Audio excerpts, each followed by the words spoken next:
anything goes. Yeah, go ahead and we'll take some questions. You can unmute yourself or type it in.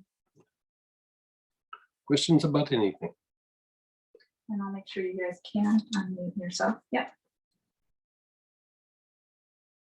And like I said, I'll go ahead and post our YouTube channel link up here too, because I know a lot of good information comes on those, and it's always nice to go back to those pretty easily.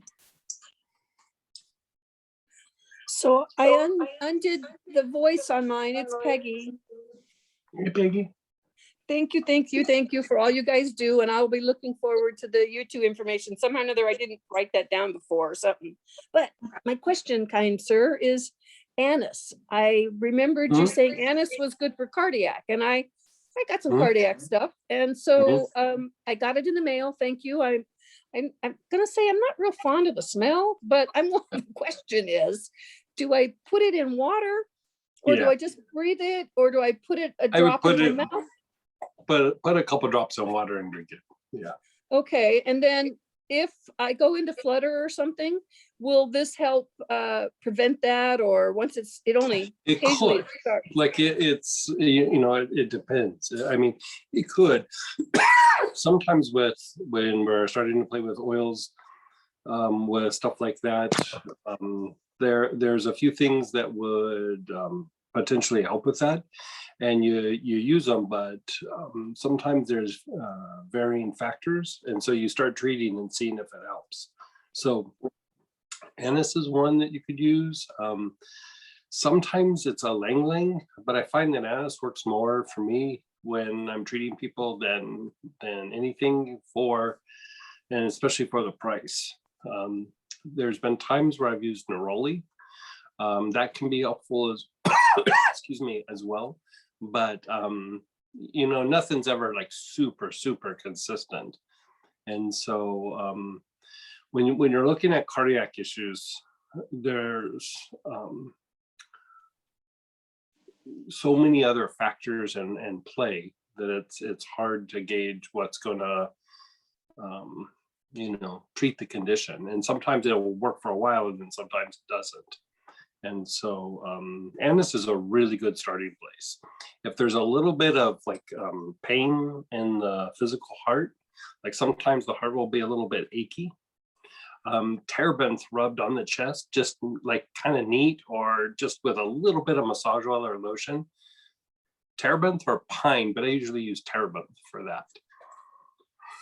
Okay, well, it's my thing is in the timing mechanism, and I take something Q12, and generally I can go for a long time without it going into flutter. So I'm kind of wondering, is this helpful, like long term? Yeah, I kind of would, just because it's a great like regulator of the autonomic nervous system. So it helps to balance the kind of the fight, flight, and the rest and repair. And a lot of times, it's a kind of a push and pull. And so if one is lacking tone or overactivated, the other one doesn't quite function as well. And so anise is really good for that. Another one that can be good for that also, not so much like I wouldn't say it's like for cardiac issues, but just balancing the autonomic functions, is yuzu. Yuzu can be used for that too, but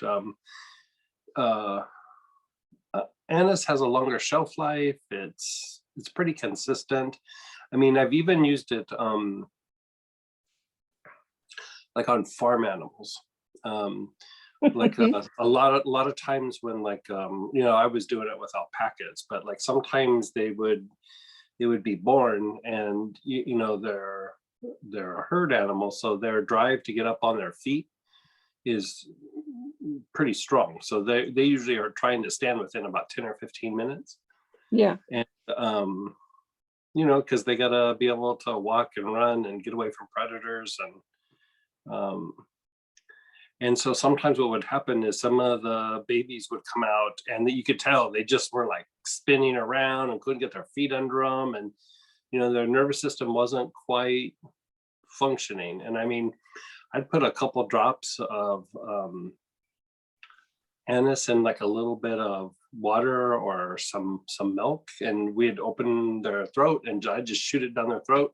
And within a couple of minutes, they were normal. Wow. Yeah. Very neat. Yeah. I mean, for something to work that fast, it's pretty strong effect on the nervous system. Okay. Thank you. Yeah, Thank yeah. you. Thank you. Especially that involuntary part of the nervous system.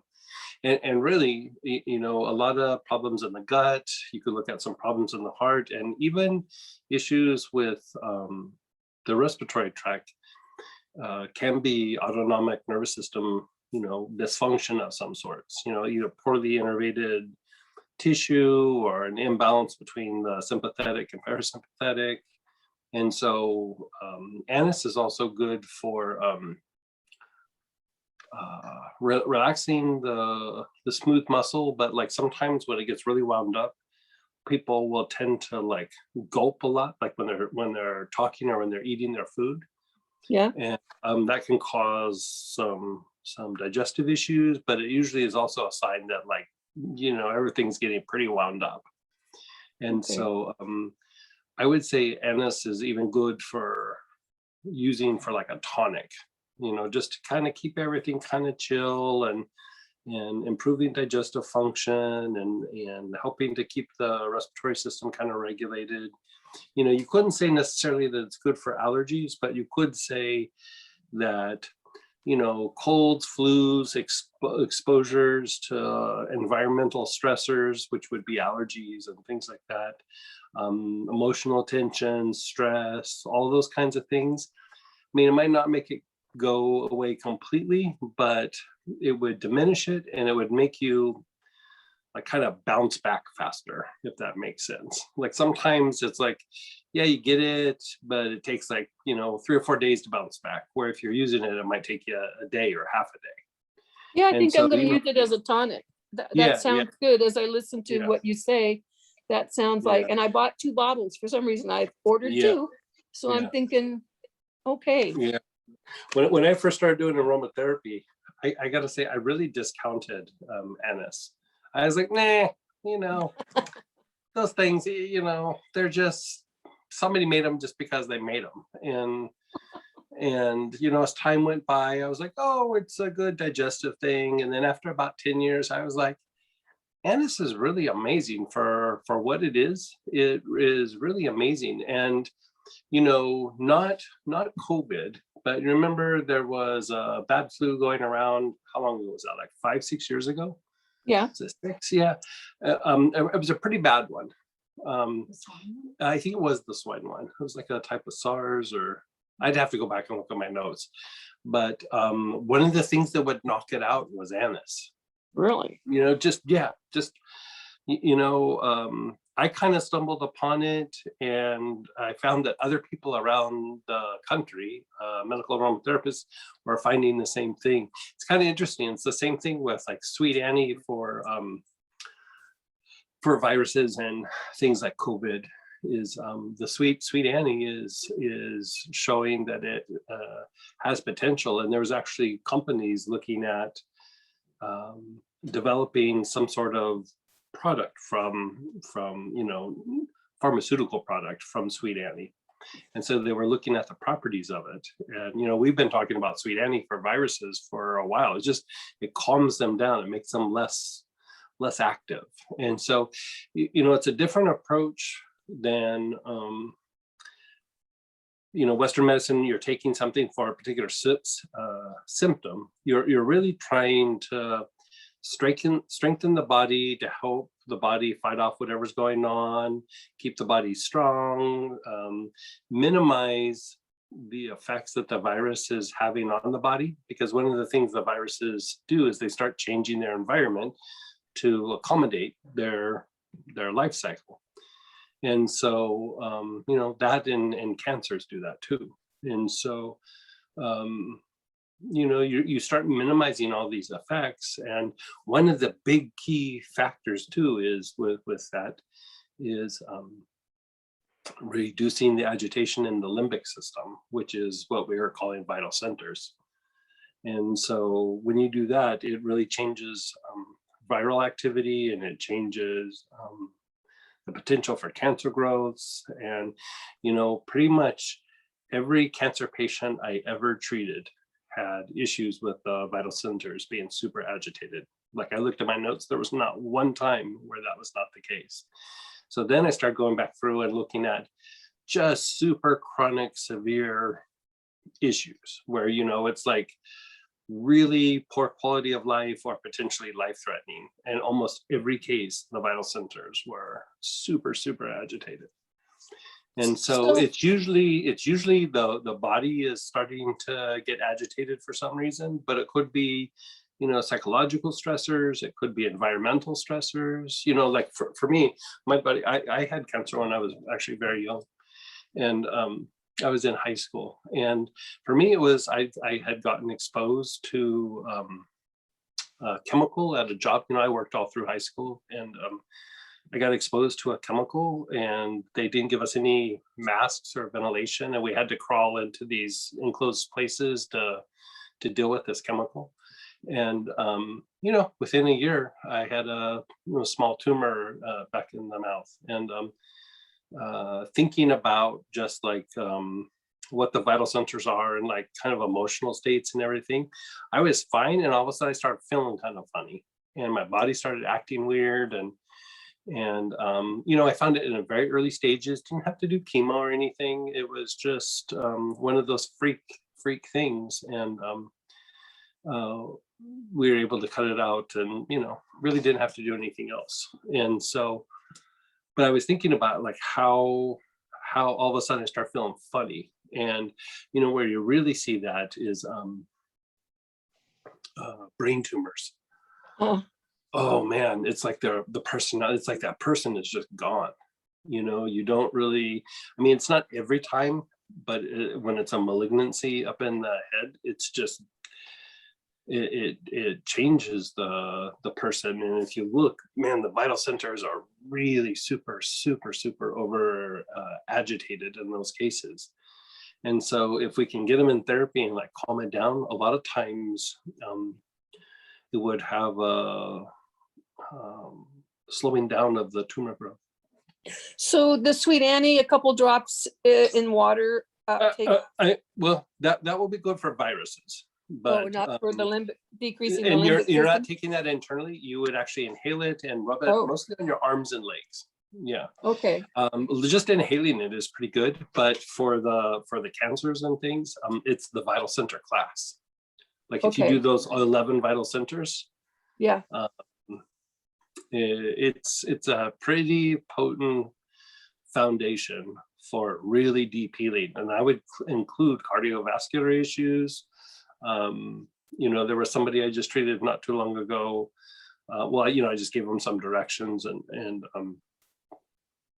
they had pretty severe depression and really severe like digestive issues, and you know, diarrhea like had been going on for 60-90 days or something. And we gave them the vital centers, and you know, it stopped within about 10 days or so. You know, they had to just keep treating, and it was a really chronic condition.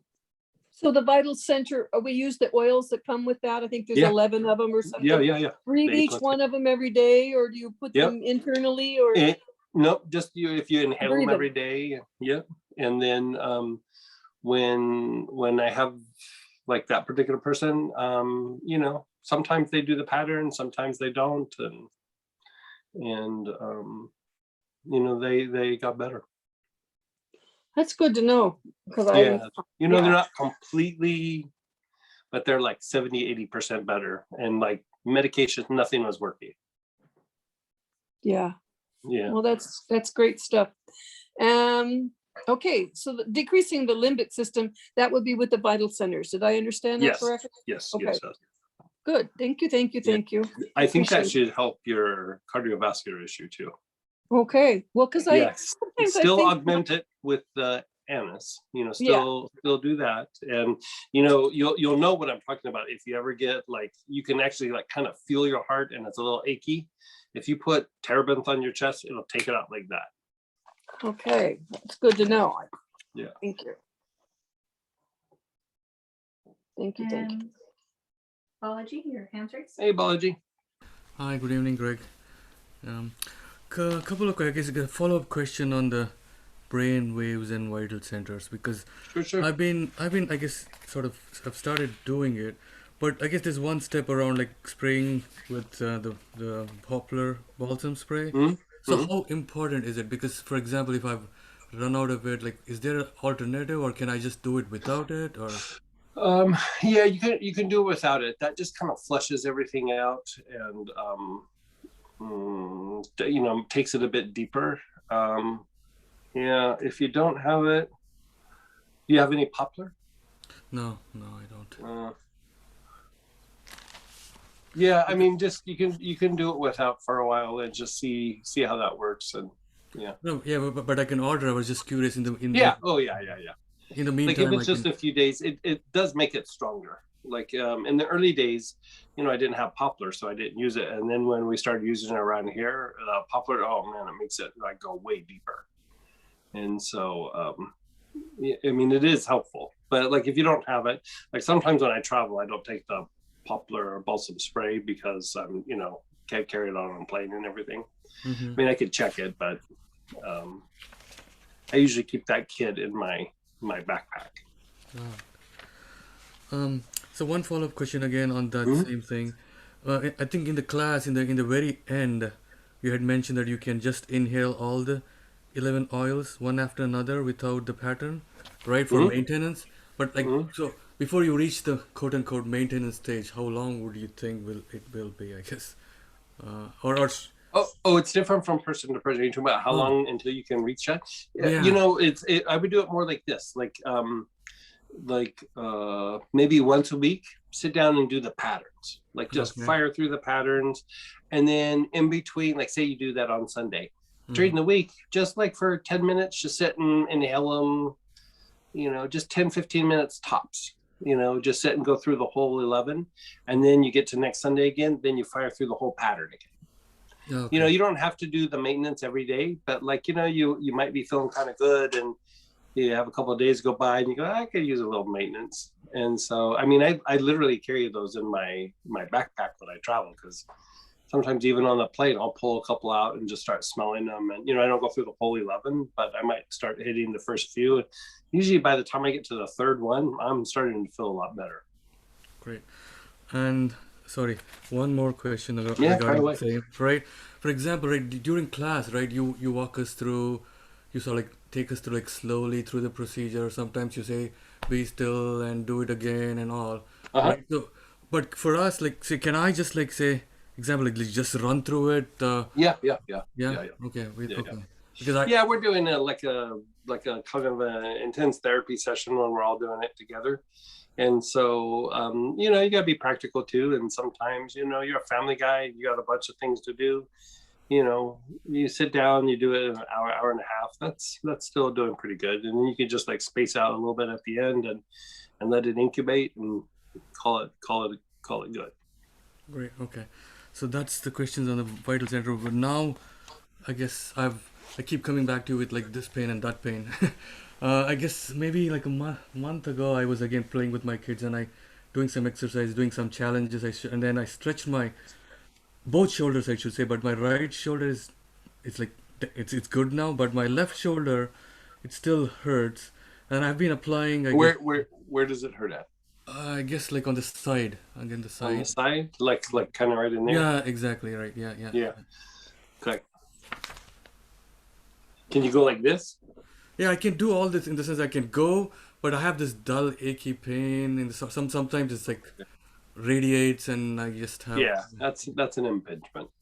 Yeah. Oh, okay. Okay. So with an impingement, what an impingement means is there's a little tiny piece of cartilage, like right in here, that Mhm. starts to poke out a little bit. Okay. And then as you move it around, it starts to compress it a little bit, or tension in the shoulder girdle will actually compress it. So what you need to do is just do oils and things on the shoulder that help take tension out of the rotator cuff. So you'll apply it here around on the back as far as you can reach, and even under the armpit, but not the armpit itself. Go farther back and try to touch your shoulder blade, because Okay. right on the edge there's a couple muscles that you want to hit, and use things like basil or petitgrain or marjoram, something like that. Mix it in a little massage oil or a little liniment and try to hit that shoulder every day. Okay. Great. Okay. Yeah. It takes a little bit. I mean, even with manual therapies, it takes a little bit, but Okay. over a period of time, you start unwinding the muscular tension, and it takes the pressure off of the piece of cartilage, and the pain will go away. It's a tension in your shoulder girdle. It's like everything's compressing and then pushing on the cartilage. Okay. Great. Great. Thank you. Yeah. And then just want to tell you that my back issue, based on all you've said, I think it's like not there anymore. So thank you very Oh, much. good for you. I know it took a little bit, but Yeah. good thing is, you weren't just dealing with some muscular pain. Like sometimes it's the fascia and the soft tissue around the kidneys, and so you improved your kidney function by going through and doing that. So you resolved the back issue and you improved kidney function. So that improves your overall health for a longer period of time. So yeah, I'm glad that resolved it.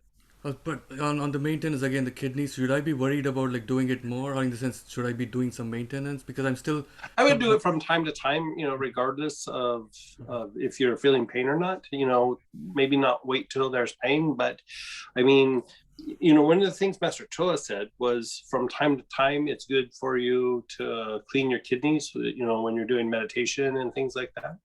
And he suggested one time a month, you go through and you just clean your kidneys up. And so I can tell when I forget to do it. Yeah. And then so basically take lovage and then do what you have Yeah. mentioned, right? Yeah. Lovage or juniper, but since you've resolved it and you were using lovage, I would probably use lovage. I tend to use lovage myself. Yeah, I did get lovage for so- that. Yeah, Okay. yeah, for that. Yeah, okay, so basically take lovage internally and that's it. Don't do the rest. Yeah, of it. internally or inhale with your awareness on the kidneys itself. Okay, great. Okay. Thank you very much, Craig. You're so welcome.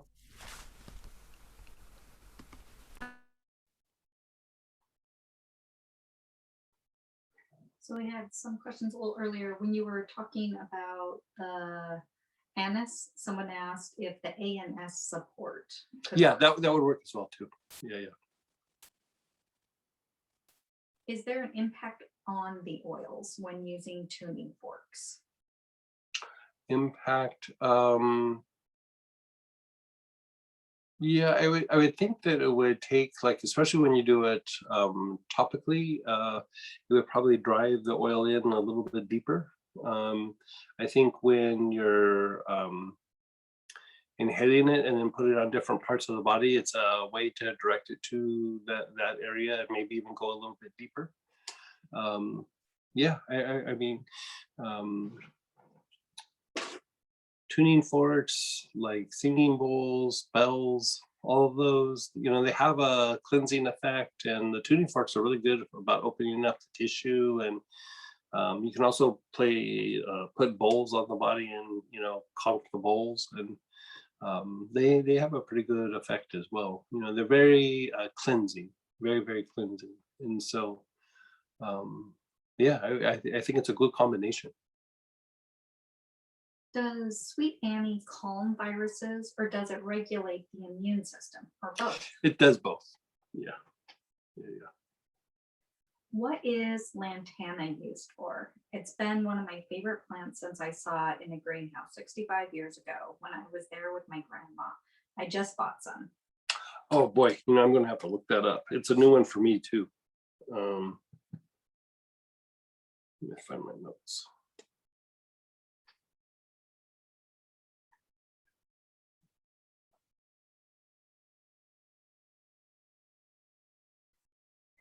Give me just a second here.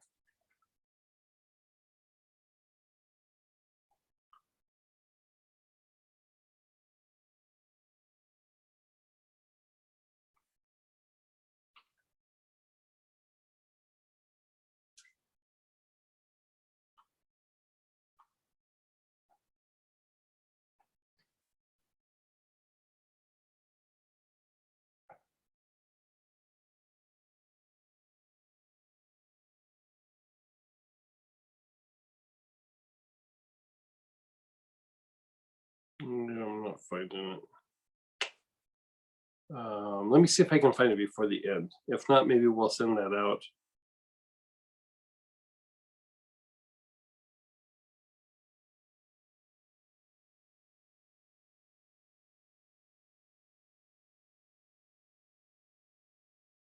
Yeah, it's a new one for me too. So let me see if I can find some notes on it. I have some notes on it. I just I'm not finding them.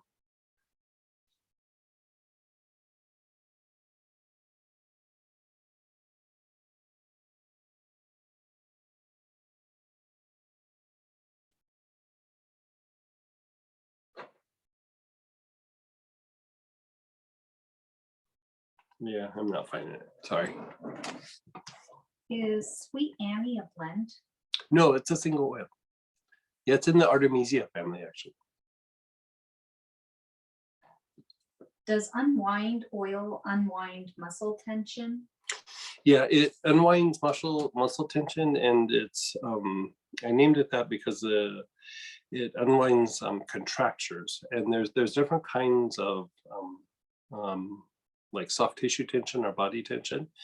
And so, there's the spasms, which is like the cramp or the Charlie horse in your leg. And then there's things like trigger points where it starts to cause neurological dysfunction. And then there's spasmophilia, where your body starts to tense up and like flutter and not quite cramp, but gets like kind of tense with just a moderate amount of stimuli. Like, it could be movement, it could be cold, hot, it could be stress, it could be emotions, and it's just it locks up. Contractures are actually a tension in the body that has no neurological reason why. And so sometimes it can be muscle imbalances. Sometimes it can be, an elevated hip or shoulder. It also could be, stress or tension. Could be like a postural pattern, like say you sit at a desk for long periods of time and you sit in a particular way, and it kind of has caused the tissue to kind of, bunch up or thicken up. And so it's used to really unwind that really kind of first layer of tension in the body, in the soft tissue. And so, yeah.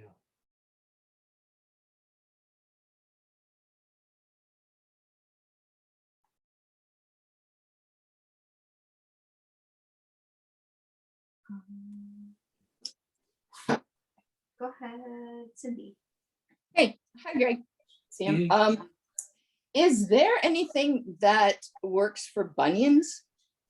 So the best thing with bunions. So here's the deal. Like, so with bunions, you're not really going to make the bunion go away, but you can make it a bit softer and way less painful.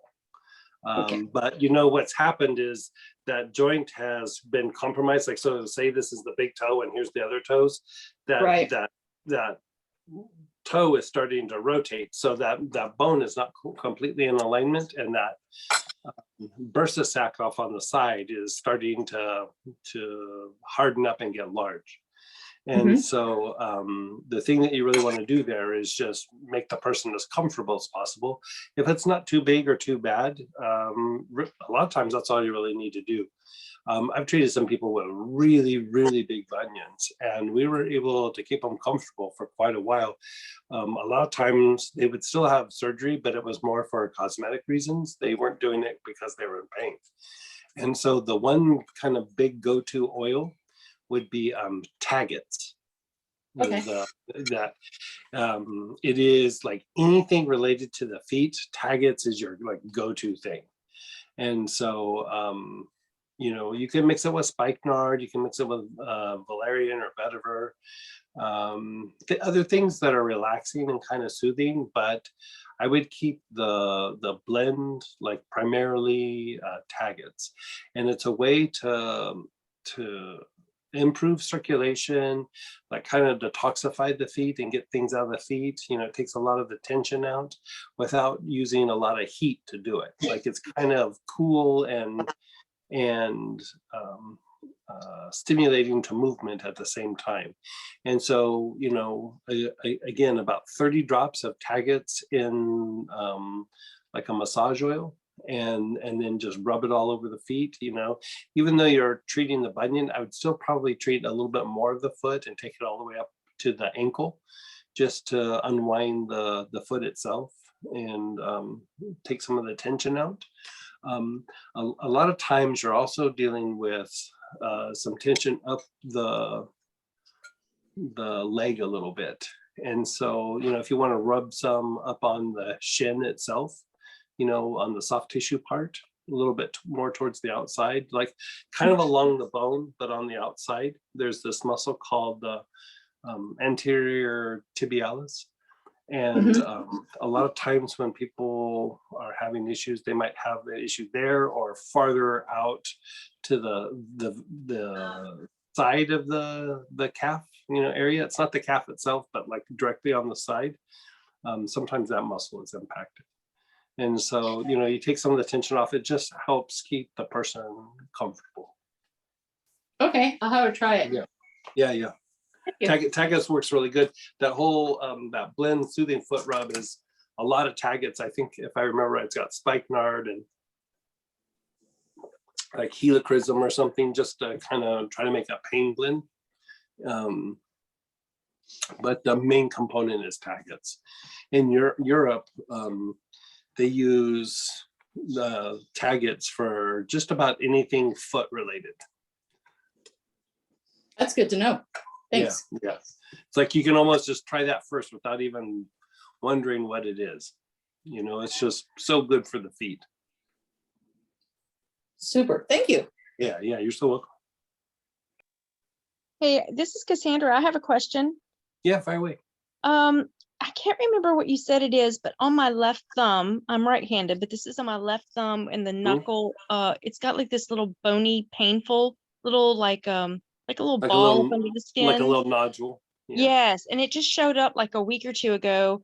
And I'm just wondering, number one, I think it could be due maybe to maybe diet, maybe I'm eating more meat, maybe something like that. I don't know. But Are you doing a lot of stuff with your hands at all or anything like No, that? Not no. an injury. Okay. Not an injury. Yeah, I had it there years ago on the other side of the thumb, and I had forgotten about it. So that's why I thought maybe my diet, with because I've gone back to eating a little bit more meat. Not that I've been a vegetarian, but I just for a while was eating less meats, and now I've gone back. But I was trying to remember what oil to maybe rub on it or to take internally, because it's clearly a buildup of something or inflammation. I would probably use lovage, would be my first go-to thing. Lovage is really good for Well, and I'm already doing that. Okay, so that's good. I'm already doing that for my eye. And by the way, my eye is not better. Then I have not gotten approved for that drug that I was supposed to use as an eye drop in the eye. So the nerves are still not growing back, but I do miss taking the lovage. I mean, I miss times at taking it. So remind me, how many times a day could I take that? I would just maybe do it once or twice a day. Okay. Yeah, Okay. I wouldn't go too crazy with it. Yeah. Well, good. Put some topically on the site as well. Okay, I will do Yeah. that. And you could also rotate in like like eucalyptus citrodora or ironbark eucalyptus, if Oh, you I have got it. the iron bark. Uh-huh. Yeah. Then rotate that in.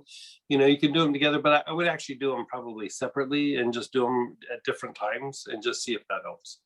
Well, if I'm like everybody else, I have some oils in the kitchen, some oils in the bathroom, some Yeah, oils, yes, and I it's- just grab yeah. grab whatever's there. Yeah. Oh, thank you, Greg. Oh, and You're so welcome. thoroughly enjoyed the crystal class. Oh, At good. least the first couple hours where you were talking and educating. It was just it's just really good. So just thank you for that. Yeah, good. Thank you. I mean, that kind of is what we've been doing with all the different classes. That was like a kind of a little bit of an overview. The classes are woven in and out of that whole theory. Yes. And so, yeah, I mean, you guys have been doing it for a while. It's just good training wheels here. Yeah. Thank you. It took me 30 years to understand, you know, or 25 years, whatever it was, to really get it. So, I mean, I think everybody's getting it pretty good, you know, because it's a very big picture approach, and it's different than our normal everyday way of thinking. And so, I mean, I think you guys are assimilating it really well. And Oh, it took just me to a really long time to get it. Like, you know, I was doing therapy, you know, applying that all the time, and it took, you know, a couple of decades.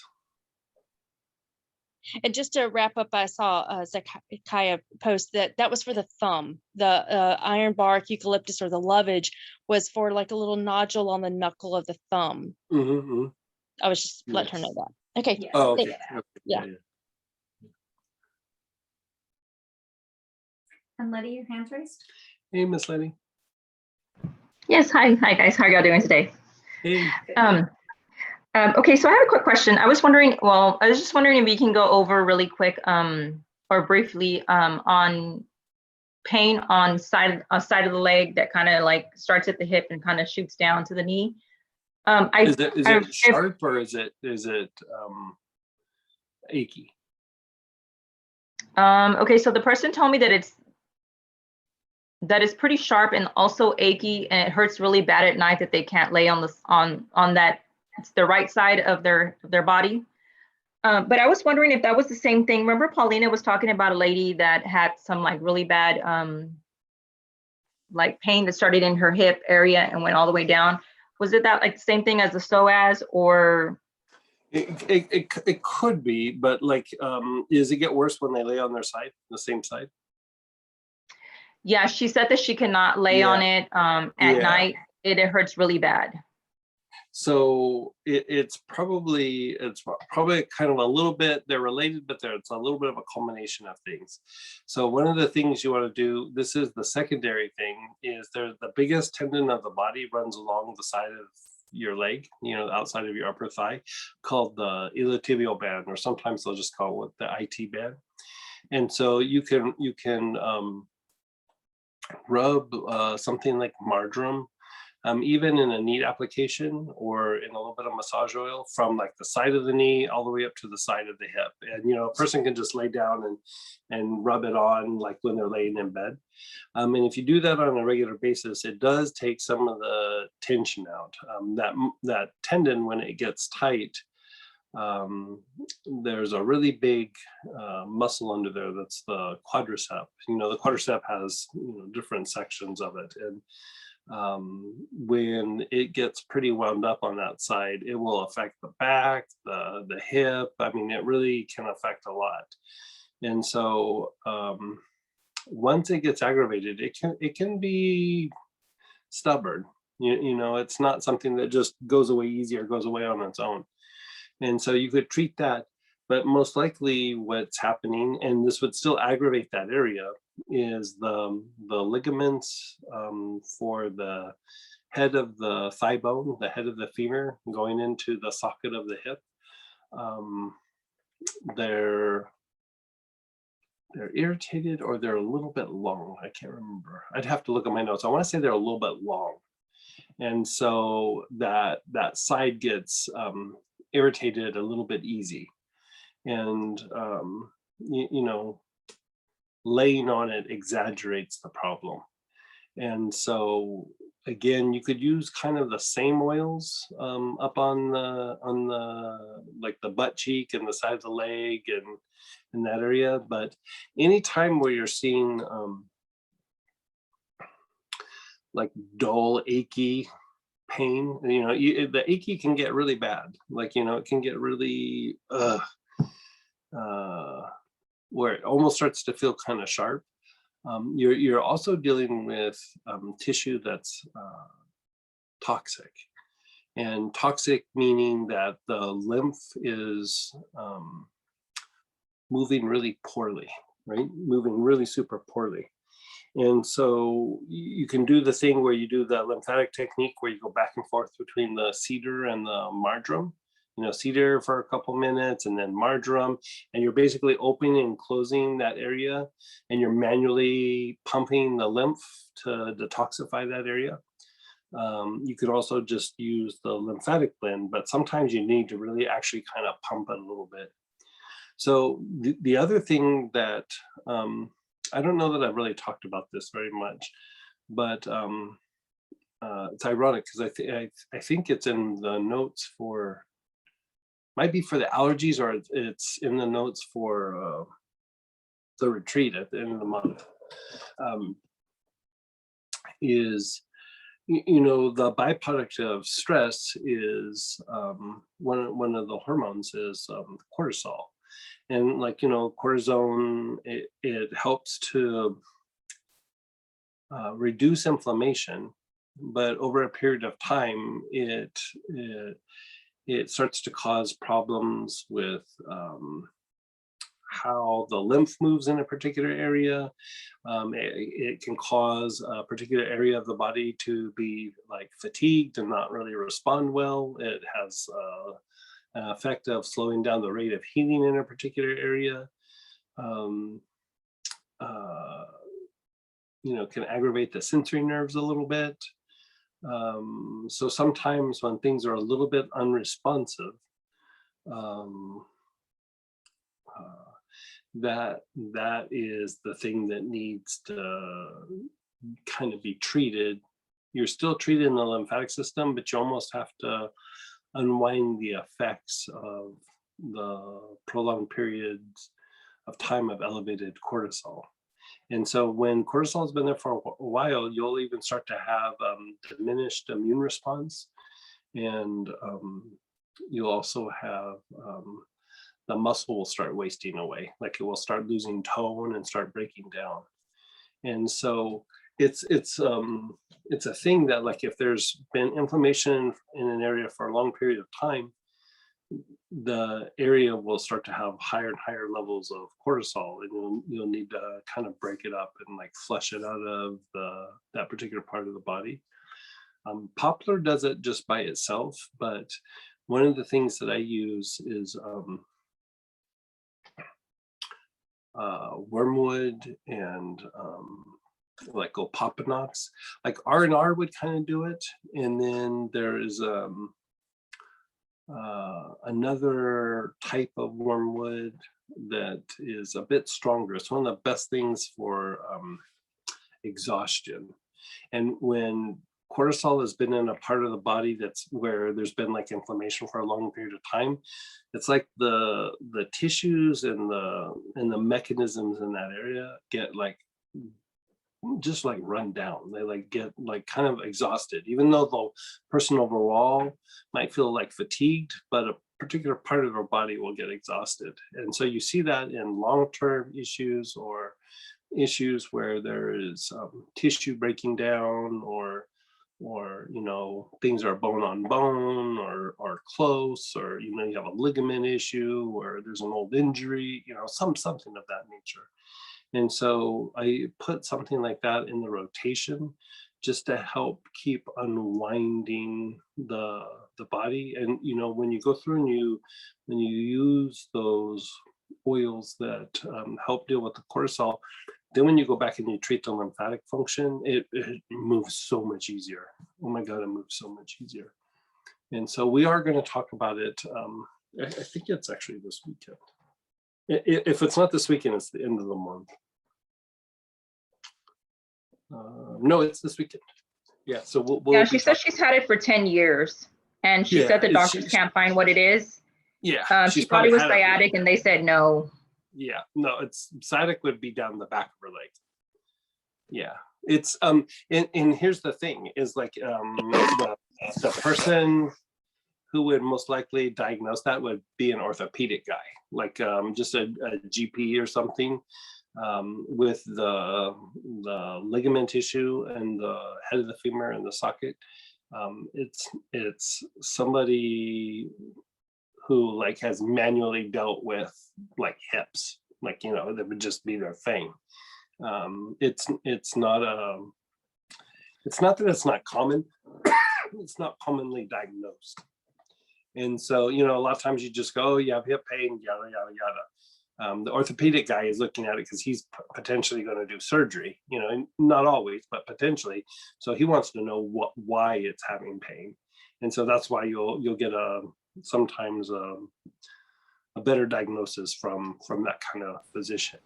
And so you can also use you know, the regular pain relief is very good for moving lymph, and you could also use the joint relief for that particular area, because joint relief is still going to move the lymph and it will keep increasing blood supply to that area.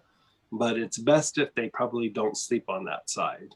I mean, I know it's hard. Sometimes it's in the middle of the night, you're not really aware of it and you flip over. But because of the compromised ligament, it will probably keep getting aggravated whenever they lay on that side. So if they can avoid laying on that side and you unwind the lymph in that area, and if it's still needing some work, you know, treat the person for levels of cortisol. Yeah, it could be very, very beneficial. Yeah, I take a bath in the blends for like cortisol. I don't think we have that one on the site yet, but Which one is that? it's You didn't the say that. cortisol reg. Oh, no, I don't. Yeah, we've been using one around here for a while just to look at different ways of reducing the effects of stress on the body. And the difficulty was, the reason I hadn't made it before is it's a type of wormwood that is really super hard to find. And so I couldn't find, you know, the source that I had dried up, and we found another source finally. And so, yeah, it works much better than the other kind of wormwood. Okay, thank you so much, Greg. You know, each wormwood has their thing they're good at, you know, but this absinthium is really good for exhaustion, which is the effects of cortisol.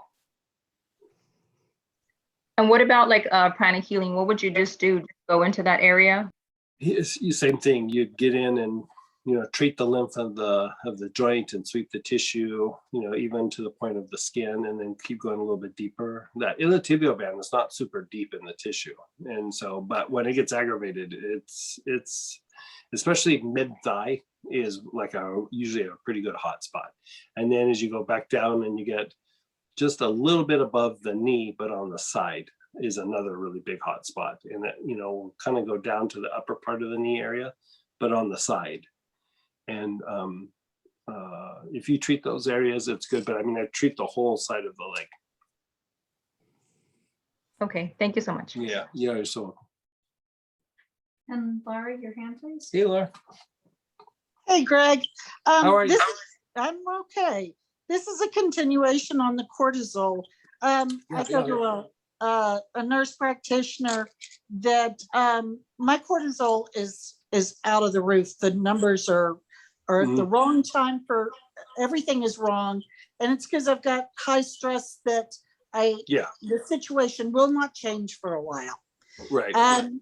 And it's causing me sleep issues, which I've been using some of the sleep stuff with you. I'm taking cortisol manager from Integrative Therapeutics, which is what she had suggested. Okay. But she also thinks, you know, it's part of the adrenals. Cortisol is part of why I've had weight gain and how I've gained weight. Yeah. from Yeah. stress. Yeah, And I would assume, I mean, can you use any of the poplar balsam, the wormwood, or the yeah. So RR like internally? poplar, you could use a little bit internal, but let me pull something up here real quick.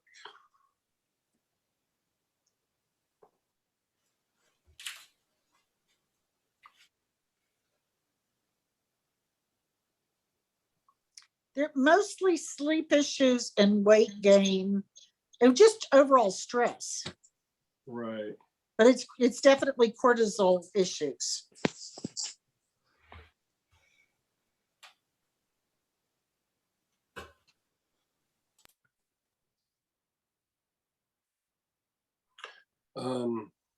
Okay, so here, because we were looking at what we're doing is we're coming up with like ways and applications of like using different things to really knock stress out, and then not just take you out of a stress state, but also detox the effects of the stress. And so let me run some things down the list for you guys, and you can look at, even if you use part of this, it will be super helpful. But the times that I do all of this to myself, it knocks me out. I mean, it knocks me out hard. And so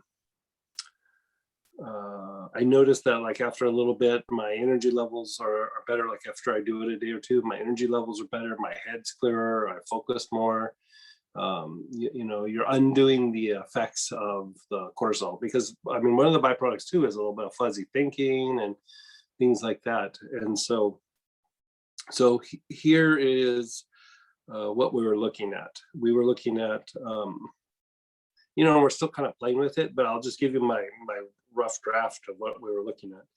It's we put Splendor in a little bit of massage oil, and then we applied it to the joints, like your armpit, your elbow, your wrist, your palms, hips, knees, ankles, soles of your feet.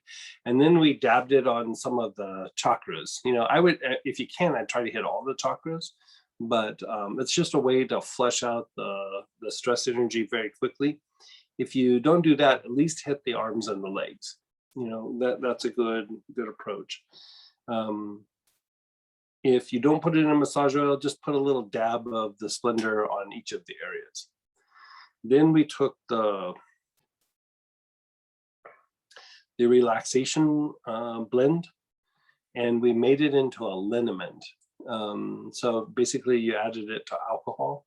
Now, if you don't have that, even if you just had something like Sitka or white spruce, that would work as well. Sitka works really good for it. I mean, Sitka is so good for reducing the effects of stress. The alcohol is applied to the whole body if you can, or at least the hot spots, or you could do a salt bath, about 12-15 drops, pound of salt. If you have some magnesium flakes, you could throw some magnesium flakes in the bath and just boom, or Epsom salts, you could do Epsom salts. And then we took Stress-Ease, and we were doing with like a body like lotion or massage oil, like after the alcohol dries. Now, you don't have to do these all at once, and you don't have to do all of them, but we were looking at like just doing a layered approach to really undo the effects of stress and the cortisol that's being generated. And Stress-Ease, let me see what's in it real quick, and I can tell you some single oils for substitution.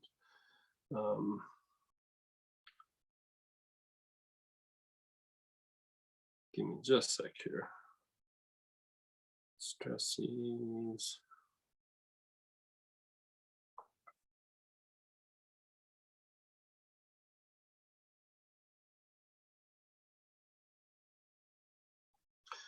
You could use galbanum, you could use Palo Santo, you could use hyssop.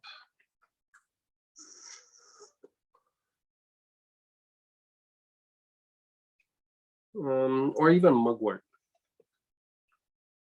Yeah. And then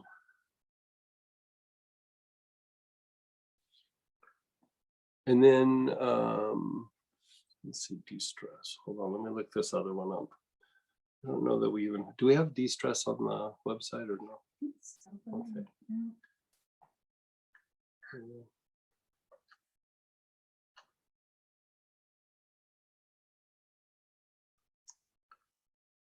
De-stress. Let's see, I don't have it on my normal notes.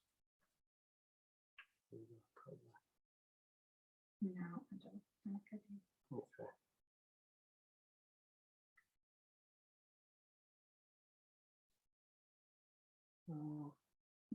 Okay, give me 1 second here. Let me look up this last one and I'll give you some substitutes.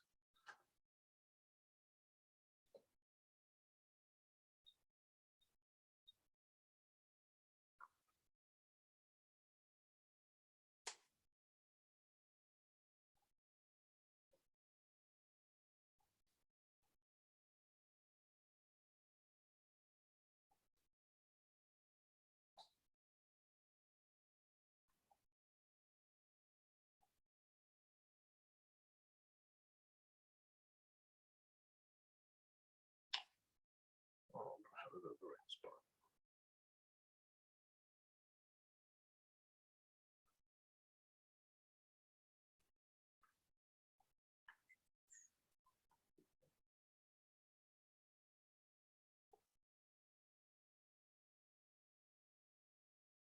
Oh, here it is.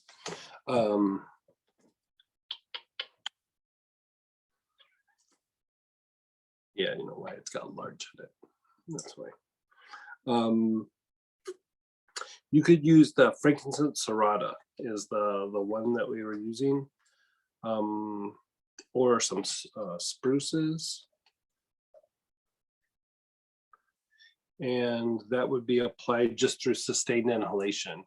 Another one that you could use, actually, let's change that. Let's have you, since we're not using a blend there, I think we have a few bottles, but let's just have you go real simple and do marjoram. And the reason why marjoram is really good for pulling you out of fight flight, and it improves and increases the tone of the vagus nerve, which is improving the tone of your rest and repair part of your nervous system. And so if you kind of end like with that, boy, that 4-step combination, I mean, it takes pain out of the body. It's just, it does a bunch just by unwinding the body. And, you know, like you said it perfectly, is like, sometimes it's just, you're in a difficult situation. So just taking the body out of stress, you know, once or twice isn't going to do it. You kind of have to kind of keep doing maintenance. It's a thing that I do with people like in corporate settings or really high demand jobs, is I make them like a little kind of stress kit for them. And a lot of times they won't do all 4 steps. They'll do maybe 1 or 2 of them, but it helps them kind of cope and maintain and keeps their threshold for the demands of the job, you know, keeps them functioning really well. And then you can use the R&R or the absinthium or the cortisol reg. Any of those would be good to like take salt baths or, you know, massage oils or however you want to put it on your body. We're even looking at, we've been experimenting with making these like medicated soaps. Like, it's not just like it has some oil in it, it's like a super strong therapeutic dosage where you take a liquid soap and you apply it to your body, you know, just a little handful, and that right there is about 20 drops of oil in the soap.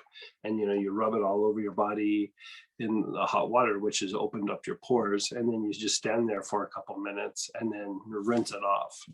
And just that application will take some of the tension out of the body. We were doing it with stresses. We were putting stresses in there, but the one we're about to start doing is to do this one with the absinthium. And so we've been doing like having people do salt baths and things. And so it's showing to be pretty promising. But you know, any combination of that, I think, will augment any of the other things you're doing to take you out of that stress state, including what the body is going through. Because actually a majority of stress is actually usually physical. And so there's still some emotional mental components to it, but a majority of it is purely a physical thing. And so it is really quite helpful for the effects of that. And just, you know, when you're in that situation, though, just stay consistent with it, whatever it is, you know, and you got to find kind of what works with your lifestyle. You know, it might be a thing where, you know, by the time you get home, you're too tired for a salt bath. So, you know, spraying a liniment on for, you know, 5 minutes is very doable, but a 20 or 30-minute salt bath, not really doable. And so, you know, just kind of augment it however you can. But even the inhalation of the marjoram will reduce the amount that you go into that fight, flight, or stress response. And so you'll start producing less cortisol, but the absinthium or, you know, anything of that nature, the cortisol reg will help reduce the effects of the cortisol. Like it just kind of moves it along and helps your body kind of detoxify and get rid of it. Yeah. Now, you were saying, I just want to make sure, if they do have stresses, would they still be able to use that? Yeah, put a bunch of it in the, I mean, I think we were doing like a medicated soap. So, you know, we were looking at therapeutic dosages, and I had talked to some of my peers in the medical aromatherapy community. So, you know, one guy's a biochemist, and, you know, we were looking at like dosages, and we were putting 160 drops into 4 ounces of liquid soap. I mean, so you're getting close to almost a whole bottle of oil into the liquid soap, but you're not using very much soap at the time. You know, you might use a teaspoonful for, you know, whole shower. And you know, you get wet and let some hot water run over you, and so that just opens up the pores, and so it drives more oil in kind of quicker. And then you kind of rub the soap on the areas, you know, your back, your shoulders, your hips, you know, maybe your knees or wherever it is, and then you just kind of stand there in the shower for a little bit, and you kind of let the steam go up into your face a little bit if you can, and, you know, you start inhaling some of the oils just because of being in the steam in the shower. And yeah, you can literally just feel the stress drain out of your body. I mean, it's pretty nice. And so Greg, oh, I'm Mhm. sorry. Didn't no, mean to go ahead, interrupt. go ahead. So just quick clarification on the marjoram. You said inhalation. Could you use that with massage oil and inhalation? Oh yeah, totally. And would you trigger? I mean, would you focus on certain areas with the inhalation? If you like, say if you're stressed out and you're on your feet all day, I would do your hips and legs. If you're at a desk, I do your back and shoulders. If it just seems to be all over, just do your whole body. One area that's really good is, you know, kind of concentrate on the lungs and the digestive tract. That will take some tension out of the body. It will relax the body. But like, you know, we just had we hit like a couple of cities on this last weekend. You know, we went to Chicago and then to Seattle, and for some reason the travel was just going out there was just brutal. And I had a 15 ml bottle of marjoram, and by the time I left, it was brand new. By the time I left, it was empty. Like I went through 15 mils in 3 days. And so, but like, sitting and being in those close quarters, and it was just like a lot of travel, and, everywhere we were going, the traffic was really bad, and the travel was changing. So the airports were really more crowded than I've seen them in probably a year and a half or so. And the airports have been used to running on smaller crews. And so they were all understaffed and maxed out. And so it was just a weird travel week. And so, I was holding that bottle and just, it wasn't like upsetting or anything, but it was just wear and tear on the body. It was just really hard on the body. Thank you. Yeah. So anytime you're like that, going back to what Letty was asking about, is like, I put it down, I was just putting neat application of marjoram down my IT bands on the sides of my legs, just because of sitting for long periods of time, standing for long periods of time, walking, carrying the bags, and the legs take a lot, like your hips and legs take a lot from just being on the planes. And I could feel really wiped out, and next morning felt fine. Like I just totally felt fine, where had I not done the marjoram, I would have had a rough morning. Thanks. Yeah. The other thing about the marjoram that, we could kind of keep going on and on about it is, it's actually very transmuting too. And so it's physically and emotionally transmuting.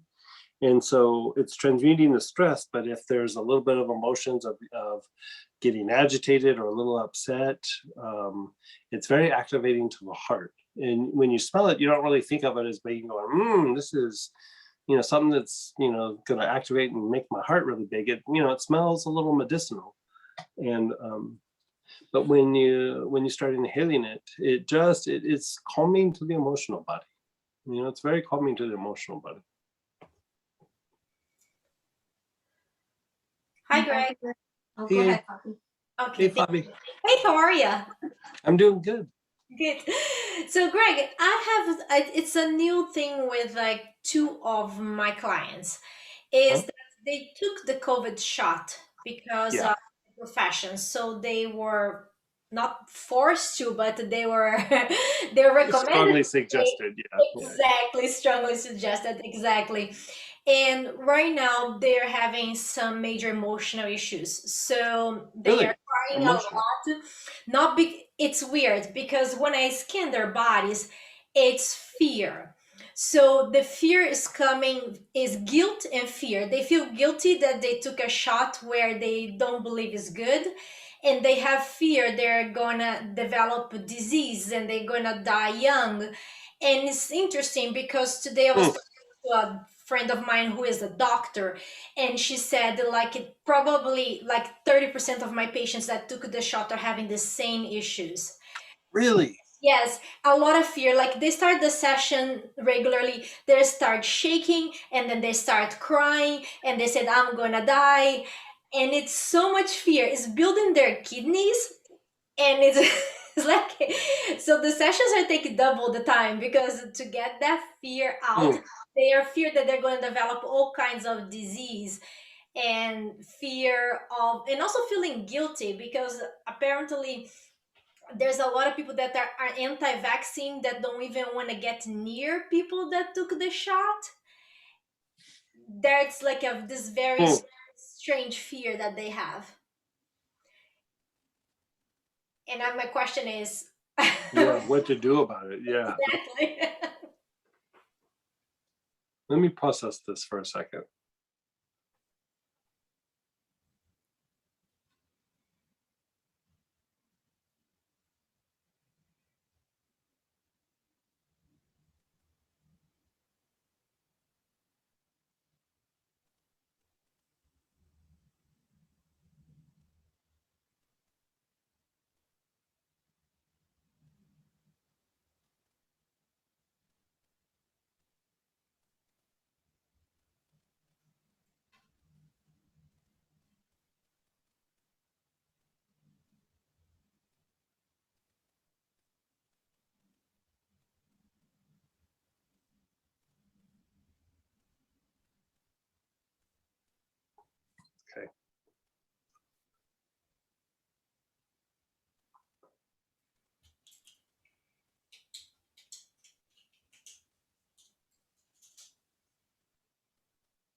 Okay, I think we didn't we, like a week or two ago, we did the thing for the adrenals?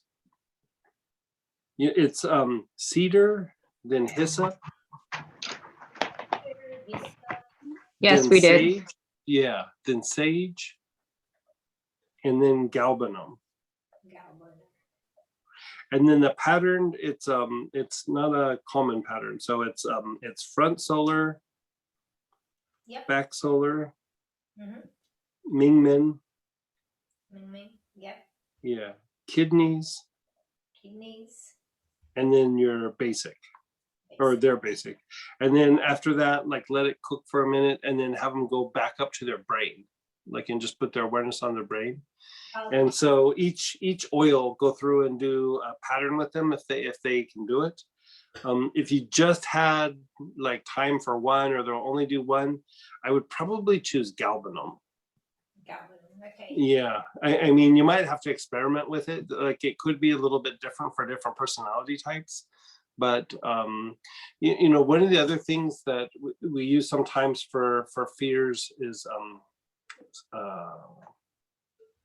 cistus, and the reason to use cistus is it's really good for stimulating the intuitive mind. And so, like, I tried mugwort for a little while for things like where there would be a big fear response, and sometimes it worked, sometimes it didn't.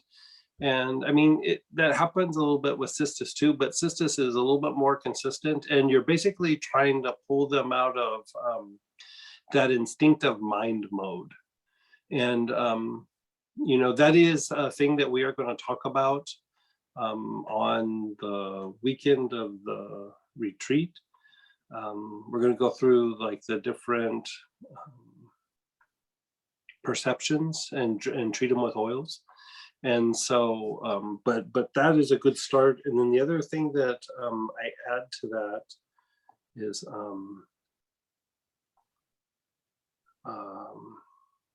well, it's a blend, but you could just do the single oil.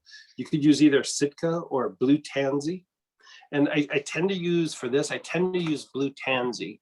And the reason why I use Blue Tansy for this next piece, and it's the transmutation for the sex chakra, sex, then heart, then throat, and crown, is the Blue Tansy tends to make the person like less reactive. You know, because it's really what we're talking about. Is they're getting agitated by other people in the environment, and they're reacting to it, and it's starting to affect their thought processes. And it's so around everybody, and there's so much of it that it's, you know, there's a good portion of people that are being impacted that way. And so that's not an uncommon thing. I hadn't heard of it going as far as what you've done, but I'm not doing as much therapy as I used to, and so like you know, things come along, and sometimes I don't hear about it for a little while. And so that I mean, it makes sense. I mean, you see all the conflicts with everybody's opinions out in the outside world, and I could see how it could go there. I mean, I easily could see how it could go there for people. And so, you know, because it's not just an opinion, it's an opinion about a potentially life or death matter, you know. And so the thing that we were dealing with for the most part was people were you know, getting where they didn't feel good, so we'd have them take a bit of lemongrass, and then sometimes the lymph nodes would swell up in the area where they got the shot. And who was it? Like, do you remember? Like they did a body scan of, it wasn't an MRI. It was somebody had gotten a shot, and I can't remember what kind of scan it was, but they went and got a scan, and you know, hadn't said anything about the vaccine, and the radiologist came out and goes, "Oh, you got the vaccine over in your left arm," or whatever it was. And like it had been like a few weeks or even a month, and they could see the effects of like the inflammation and yeah, who, do you remember what kind of test that was? Yeah, like somebody told us this just in passing, and I was like, yeah, it makes sense. It's like kind of freaky that it's that much, but it's basically like impacted lymph nodes, you know. And so in that area is you could take and rub bay laurel on like the lymph nodes of like the armpit and like in the neck, and you know, you could even have them take a couple drops of the bay laurel internally. But if you treat that area a couple of times with bay laurel, a lot of times it breaks up and just moves along. And but the psychological effect, I would do what we're talking about here, is because the it's an instinctive mental response. You know, you're reacting to things that are being said and directed at everybody. You're kind of in the middle of a conflict when you know, you start talking about this subject matter. And so that is what the instinctive mind is. It's dealing with some sort of conflict. And so we just almost like the best thing to do is like try to pull them out of that mindset rather than trying to treat the response itself, you know. Gotcha. Yeah. And so, you know, let's maybe communicate on this so that we can kind of fine tune what the treatment is, and then maybe we can share it on, you know, one of the streams or on Facebook or something. Because if it's already a whole bunch of people are doing it, let's find a way to remedy it real quick and get people some relief. I'll be very happy, Greg. Yeah. Thank you so much. Yeah. So because yeah. So let us know, and if it's not working, then let me know and we'll adjust it. Yeah, definitely. I'll keep you posted, because I see a lot of people having like emotional issues, but Yeah. this was something like Yeah. they feel like they made a decision Yeah. that they Yeah. cannot reverse and is the wrong one, and they cannot Right. get out of their mind because the fear of death. Right. Yeah. And like you said, like sometimes they're being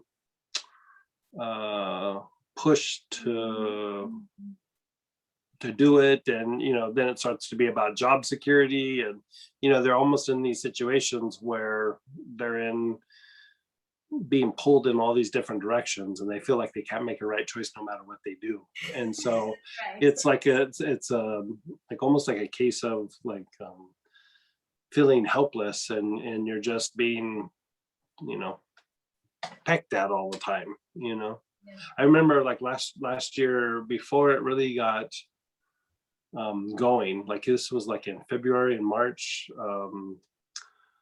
we had to cancel some classes because people who were helping put the class together, basically their employer said, you do that, you got to take 2 or 3 weeks off, you know. And we were like, God, don't take time off, don't do the class. Like, you know, that was you know, just not an option. I mean, and so that was early on, and that pressure was already being put on. And so as time goes by, I mean, the pressure has just gotten, you know, massive. Well, And my 2 daughters are in college, and both colleges send us letters saying if they don't get the shots, they cannot go back to school. yeah, see, They took the first shot, both of them. They had no choice. Yeah. They're fine. They have no problems, but yeah, it's like they're really concerned right now about the next wave being amongst young people, because they're not as you know, they're just looking at the mechanics of it all.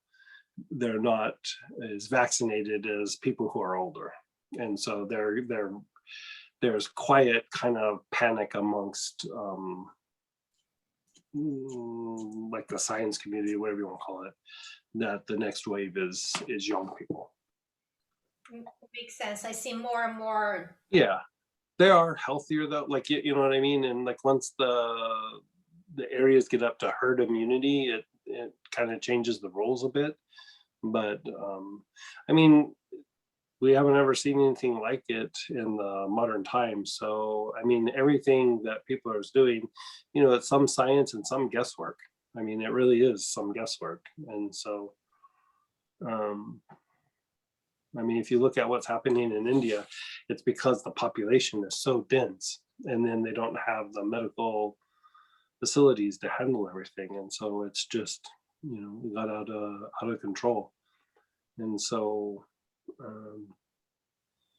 I think we're in a pretty good place. It feels like things are lightening up, but you never know if another wave comes. But I mean, it seems like it's getting easier and better, you know, since all the vaccines started happening.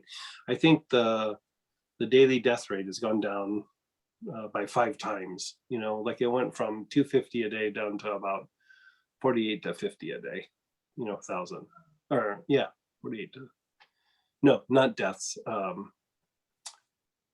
diagnosis of corona. And so, you know, that it's gone down that much, that's substantial. I mean, that's moving in the right direction. Okay, awesome. Yeah. Thanks Yeah, a the deaths have gone down too. I can't remember what the death rate is, but it's much lower than it was. Yeah, that's true. Yeah. Well, Greg, thanks a lot. I'll keep you Yeah. posted. I'm gonna see both of them again next week. Okay. Yeah. So, And then again, anytime they get the shot, you know, if they're getting physical symptoms, the lemongrass, and then second can be bay laurel. Bay laurel. Okay, great. Yeah, I use popular balsam in my daughters. Yeah, poplar balsam. Yeah, but like poplar balsam works probably the best, but it's also, you know, not something that everybody has. But yeah, it knocks it out, because the poplar balsam also has some pain relieving properties to it, so it makes you way more comfortable. Yes, I sprayed them Yeah. before they took, and after they took, Yeah. I put them in salt bath with popular balsam, and they had Right. symptoms. Right. Yeah, it was Yeah. very Good. okay. Thanks Because a lot. that's the other weird thing is like when stress goes up over it and cortisol goes up, then the immune system becomes compromised, and so it's like this, just getting pulled in all these different directions, and it starts to be just too much. That's true. Yeah. So Yeah. I'll do both patterns, and I'll let you know if there's Okay. anything there. Okay, Greg. Thank you Okay. so much. Thank you. Okay, bye-bye. And Barbara, your hand's raised? Hey, Barbara. Hey there. Yeah. I was wondering if you have advice for recurring cellulitis, lower leg in an elderly woman with CHF. Cellulitis. Yes, I do. Oh, let me look it up.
How inflamed is it?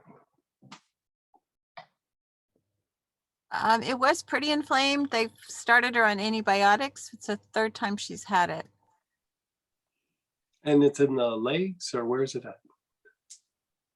Both lower legs. Both lower legs.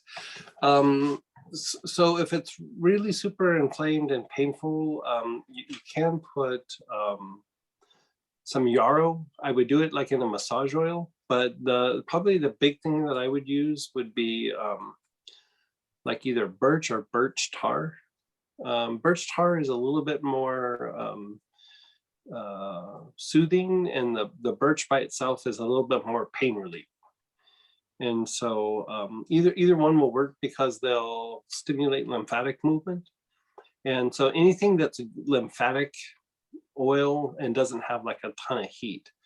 And so sometimes what you can do is, instead of using, like, thyme moves lymph really well, but it's also a little bit hot. So I probably wouldn't do that too much, but you could use maybe a little bit of helichrysum, but you could go the route of using citruses.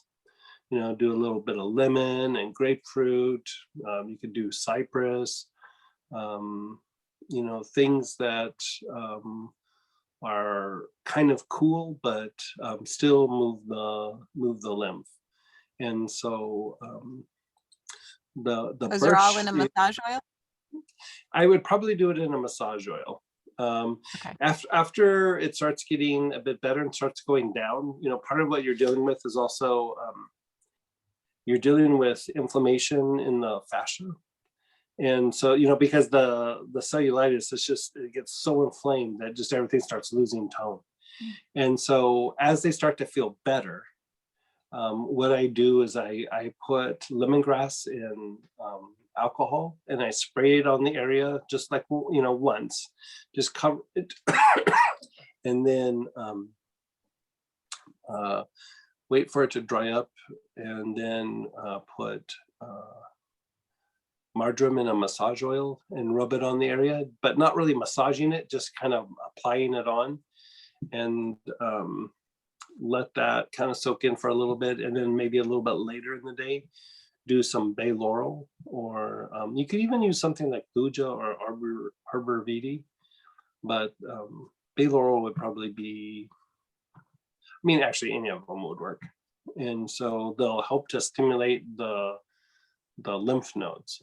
And the thing is like anytime where you have like a ton of inflammation in a particular area, the lymph nodes start kind of shutting down to a greater and greater degree. And if you have like cellulitis, it's almost like a cascade effect, like up that whole area. And so the lymph nodes directly correspond to the level or degree of inflammation in the fascia, which is the soft tissue. And so the lemongrass is not anti-inflammatory, but it's anti-inflammatory to the fascia itself. And so when you put that on, it will start to reduce some of the inflammation, and the marjoram just helps to kind of move it a little bit.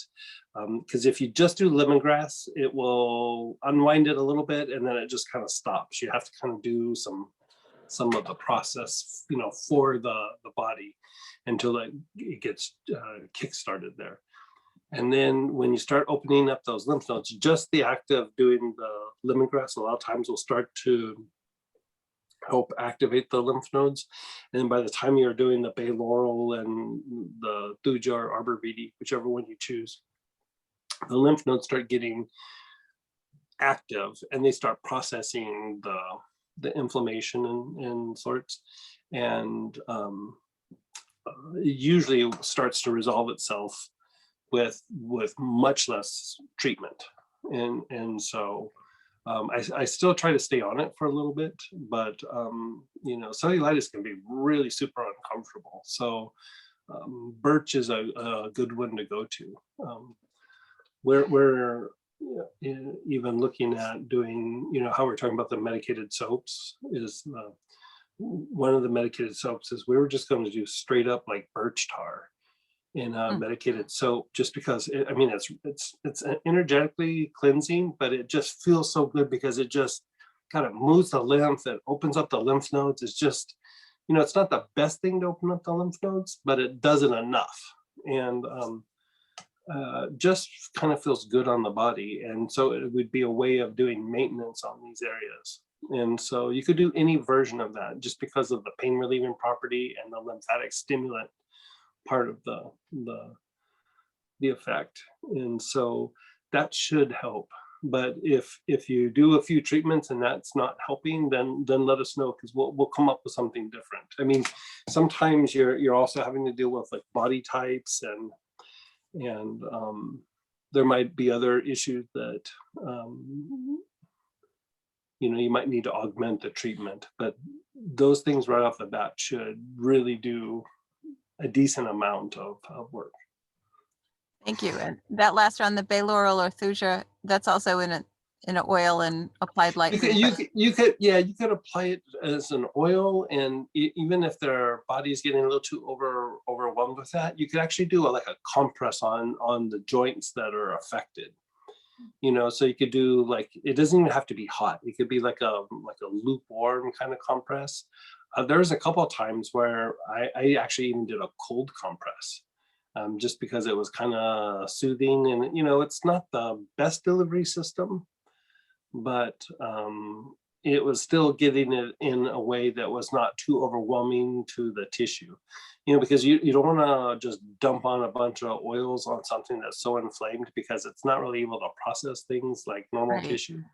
And so you want to kind of diffuse it a little bit in some sort of carrier. And you know, even in that case, even water can be something, but you have to let it sit for a while with the water. So, you know, take a paper towel and dip it in the bowl, you know, add water and several drops of the oil, and then dip it over the joints and just let it soak for a few minutes, and then dip it in again and apply it, and then dip it in again and apply it. Yeah, it should be helpful. Thanks very much. Yeah, you're so welcome. For the Vital Centers class, is there a substitute for the poplar balsam spray? I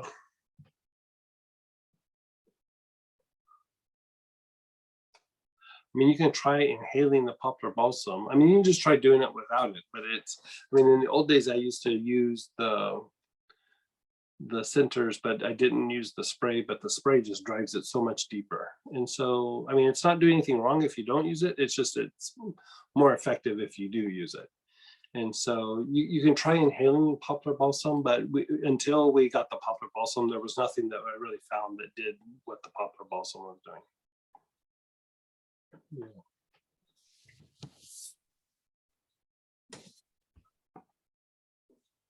Go ahead, Channing. Hey, Miss Jenny. Hi, Greg. Hey. Hope your Sunday travel day was much smoother than the. Oh, it was delayed a bit. I didn't get to the hotel room until about 1, but it Oh was my much goodness. easier than going out there. Like, Oh my goodness. yeah, that travel day out there was just, I hadn't seen it like that for a couple of years. It was really crazy. Okay, well, I'm glad to hear it was smoother on the way back. Yeah. I have a quick question for you. Totally unrelated, but totally unrelated to the topics we've covered, but I wanted to know, do we want to have lucid dreams? Because ever since I started using all the vital signs protocols in the last 3 brainwave classes, and then also using the poplar balsam spray, my sleep has been so deep that when I wake up, I feel like I just came out of like an abyss. I don't have any recollection of any memories at all. You actually literally might be a little bit in the abyss, which is Kabbalistically, you're moving from the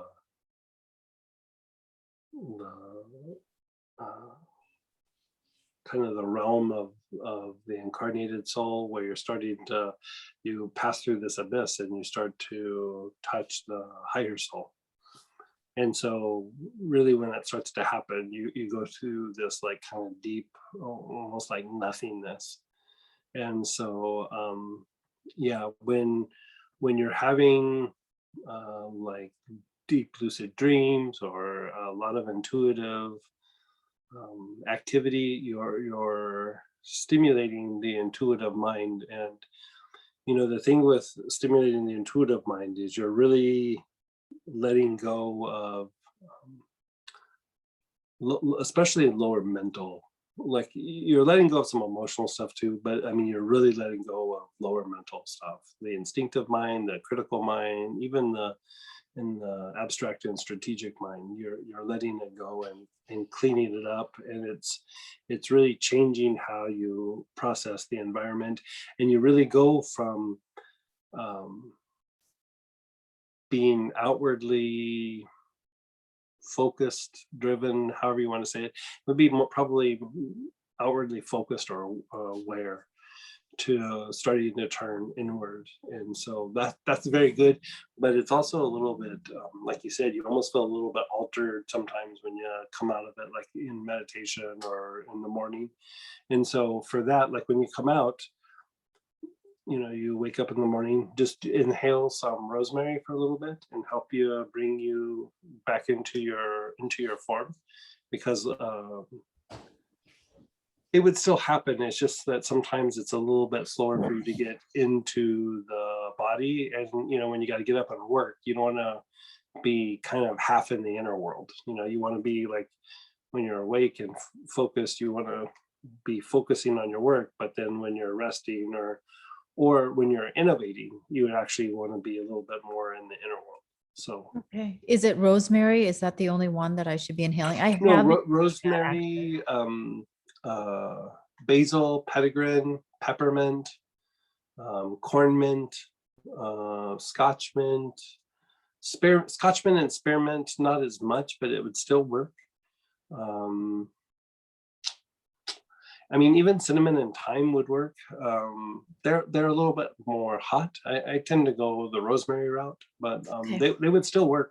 They would totally still work. Yeah, that's great. Because I don't know if that's what is desired, because I have no recollection of anything when I You're wake still up. you're still processing it. Eventually you'll start to have recollection, and then after recollection, you'll start to become aware of the activity as it's happening. It's like it happens in phases. And then the other thing I want to share is I have noticed remarkably how I'm able to shift from shock and trauma through conflict to just Mhm. letting it go relatively quickly Oh, good. Good. with doing all the brainwaves classes and Yeah. oils. Yeah. So that's just been like recent, like in the last few months, or?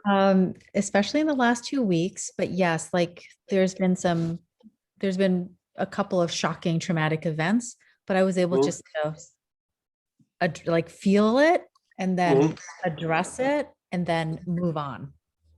I've got some clearing and some healing in the process, and I was doing the oils as well.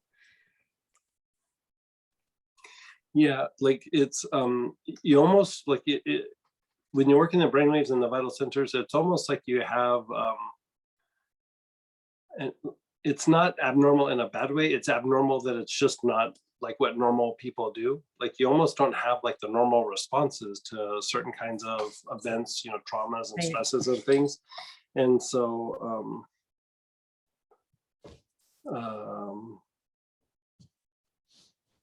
yeah, it's good, but sometimes the people around you misunderstand it. You have to be a little bit careful of that. Right. I know what you know mean. what I mean? I'm saying that more for your work than like family and friends. Is like if something's upsetting and you're not acting upsetting and everybody's upset, like just voice that, like, oh, this is upsetting. It's honestly sometimes that's all it takes. But it's like even though you're doing what everybody should be striving for, not everybody realizes that, and you might get a little bit judged for it. And so that's interesting that you picked that up, because I'm noticing the speed in which I'm able to process information. I'm talking about the same people. I'm noticing in myself the speed in which I'm able to process information, and yet they're still everyone's still behind. And these are smart people. Yeah. But what's happening is you're stepping out of the box and you're able to process multiple ideas independently. And a lot of times what's happening, people will process one idea at a time, and then when they move to the next idea, they bring that information and that other idea into this other idea, and go, it probably works here, and then it goes to the next thing. Where when the faculties become heightened, you go from one and you process it, and then you simply step away from it, and you can embrace a whole nother body of information and not have it like bleed over. Okay. Does that make sense? And so like that piece, you might have a little bit of issue with some people, but it's usually more the emotional things that, like when something is stressful or upsetting, or there's some event and you kind of notice like everybody's reacting and you're not. For social situations in the workplace, I would say vocalize it. Like, this is upsetting. Doesn't mean that you're upset, but you can say this is upsetting, because you can see everybody being upset, you know what I mean? But otherwise they just think you're like cold and uncaring, and you care, you just have processed it and shifted and done whatever. But sometimes people take that you don't lose it. Like if you don't lose it a little bit and lose control, then it's not even control. It's just that if you don't get worked up, then you didn't care. Yeah, I And understand. so, I mean, I actually had a big conversation with Master Chola about this. And he said, you have to pretend, because you know how why it happened was somebody said to me something was something had happened, and then like a few days had gone by, and then they were watching a show about how serial killers don't have like emotional responses to things. And when I was younger, I did, but like they watched it and they go, boy, if something ever happens, they looked at me, but they weren't joking, they were making an accusation. They go, you're going to be the first suspect because you're so non-reactive. And I was like, well, that's the thing you're supposed to do with a spiritual practice, is being non-reactive. And they kept saying it's not normal. It's not normal. And so I went and I had a talk with Master Chola about it, and he goes, they're stuck in their lower emotional responses, and you've moved past it. And it doesn't mean you still don't have lower responses, but he said, for the sake of the people around you, sometimes he said, you just verbalize it. He said, that's what you do. He said, first he said, pretend. And I was like, I have to pretend to like be upset. And he goes, no, just verbalize it. Yeah, just verbalize it. And so I thought I was going to have to learn how to cry, and I cry, but I can cry on demand or whatever. And yeah. I'm going to have to like put on Post-it notes these talking points when to Yeah. verbalize. I mean, but if you notice, like the guys that are like upper management, they're very caring, but they're also, when things happen, they have to like think out what to do. When everybody's upset, they have to think out what to do. And people will grind on them a lot of times because of that. But they're being, they're trying to be responsible when something's happening. So Okay. it happens when you're like leading a team or management, or because you have the situation and you also have responsibility. And like when you feel the weight of the responsibility, you have to go, okay, well, I have to take action here. I'll have to be upset later. Yeah. Okay. Yeah. Great.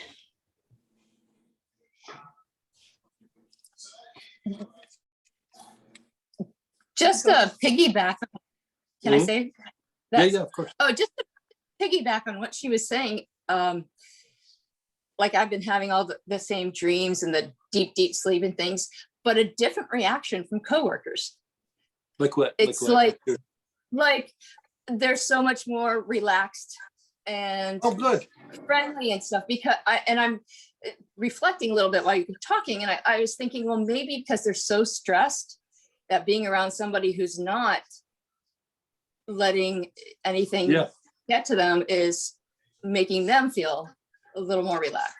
I would agree, like, because that's the thing, is like when we're talking about the instinctive mind, in a way we're kind of, that lower emotional state and the instinctive mind, you're really kind of talking about the collective unconscious.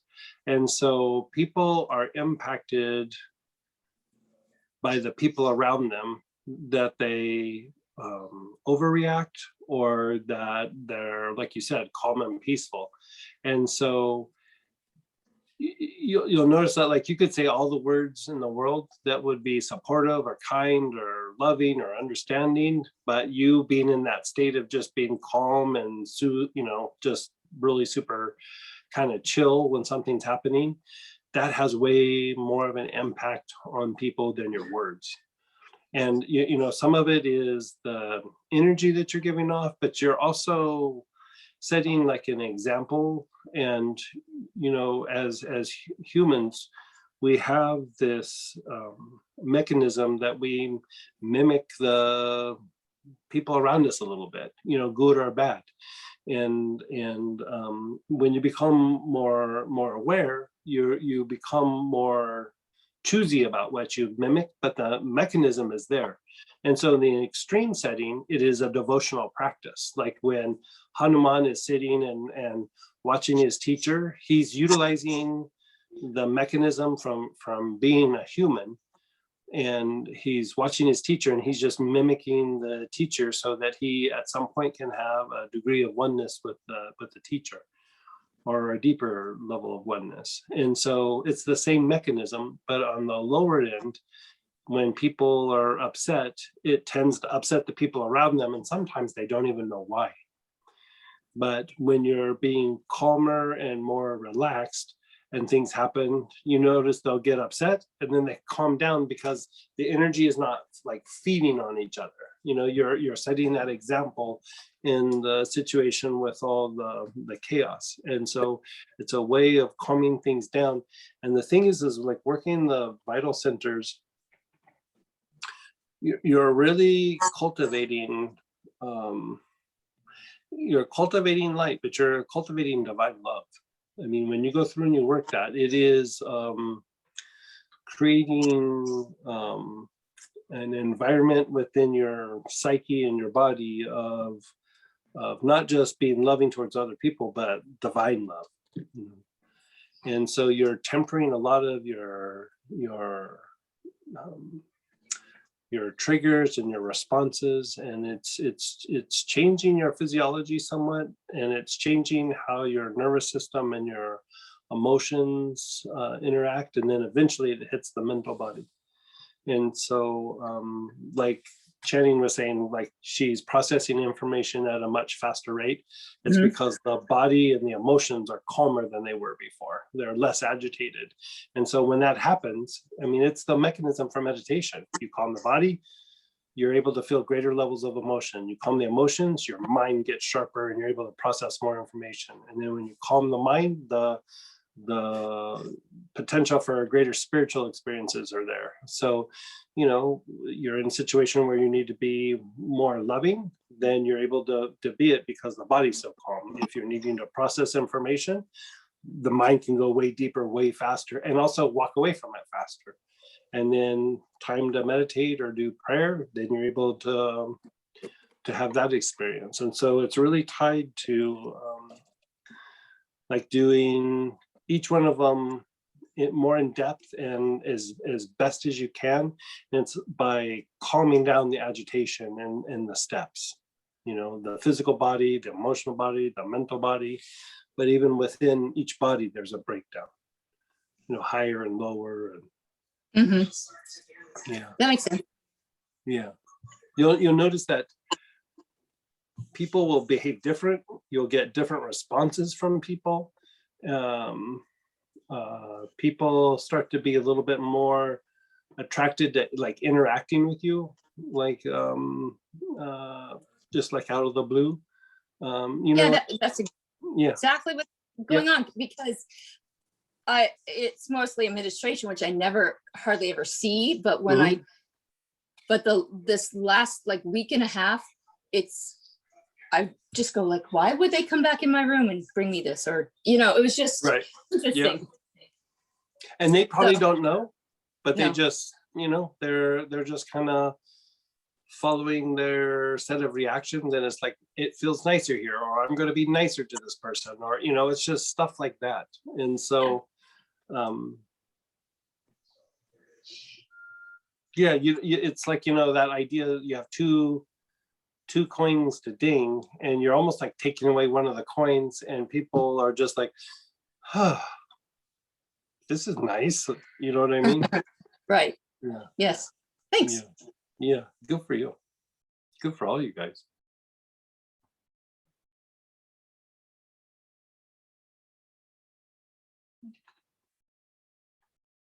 Does unwind oil unwind muscle tension? Oh, we did Oh, that. we did that Yeah, one. yeah. Okay, sorry.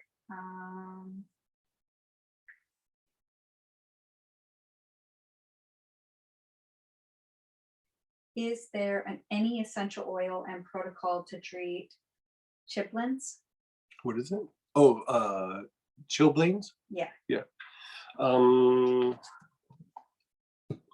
There is. I want to say it's black pepper, but let me look this up.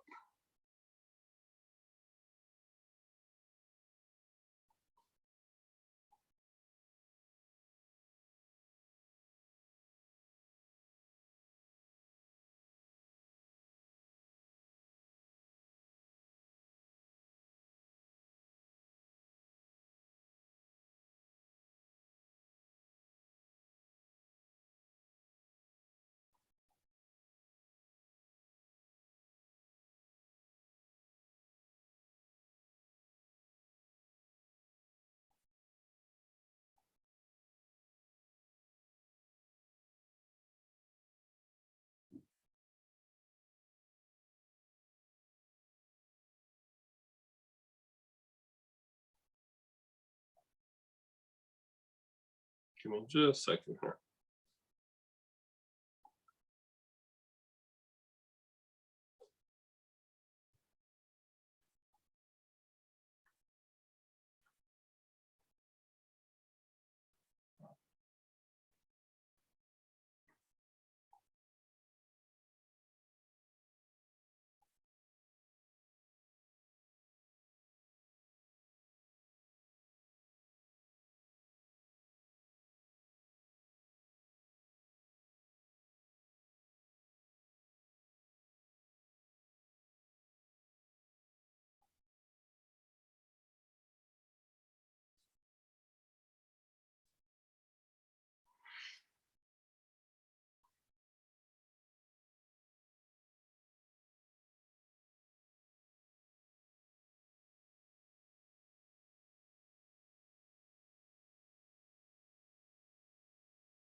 Yeah, I'm not finding it in my notes, but I want to say it's like black pepper. Let me look one more place.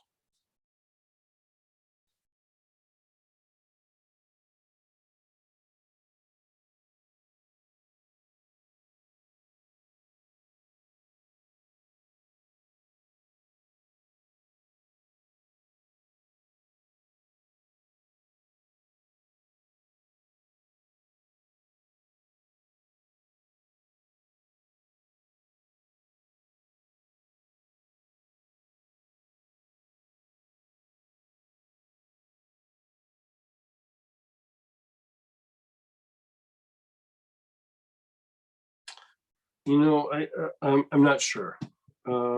It depends on the stage. Let me see if I can find in my notes, because it's just me guessing right now. Is it due to, like, it is due to exposure to cold? Yeah.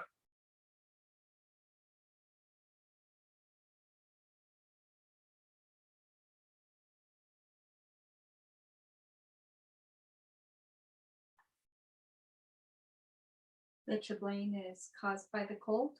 Y- y- I'm asking them too. yeah.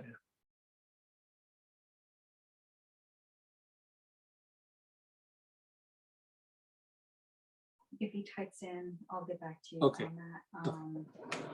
It just be 5 minutes, so. Yeah. Is poplar balsam spray good for relaxing? Yeah, it's good for relaxing. It's good for cleansing. It has some pain relieving properties, anti-stress properties, helps to clear psychological issues, especially the way that we made it, because we made it augmenting it with the ionized lithium and MSM, which is a type of sulfur, and then water out of the, holy water out of the River Jordan. That's perfect, because that answered another question, which was what's in. Right, Dawson's right. Creek. So, yeah, it has pretty big impact. What's in R&R? R&R.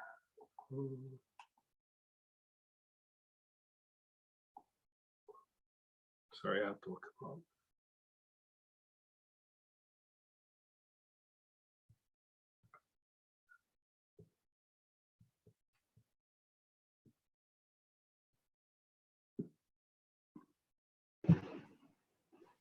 Go ahead, Letty. Is that what she was asking about? Is that how it's Yeah. spelled? Yep. Yes? Yes. Okay, so it was in the etheric healing class Oh, was it really? I So- put it in there? under lymphatic. Okay. So it is black pepper, chamomile, lemon, lime, and marjoram. Yeah, if it's Liniment like, and ointment. if there's like blisters or if there's redness and inflammation, I do more of the chamomiles and things like that. And then if you're in the early stages where it's like cold or it's starting to go in that direction, the black pepper will actually treat it. So R&R is wormwood, opopanax, nutmeg, and galbanum. What was before galbanum? Sorry. Nutmeg. Nothing. I think I probably spelled that wrong. My apologies, guys. I was just trying to do it real fast. Boy, thanks, Letty. You're awesome. You're welcome. Do you do the 4 steps of, oh man, so you're doing a 4-step process earlier over a few hours because the Stressy soap would wash off the splendor and relaxation? No, do the soap first and then do the other parts. Yeah. Yeah.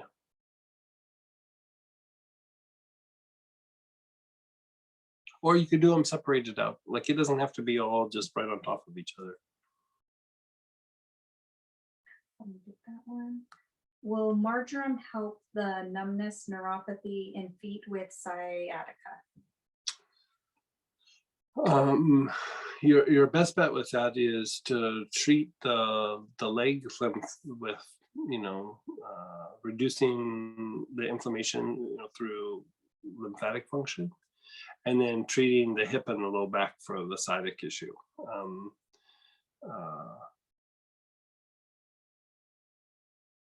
You're treating the hip and back one way, and then the leg, you're taking some of the tension out and then try to get as much lymph moving in that limb as possible.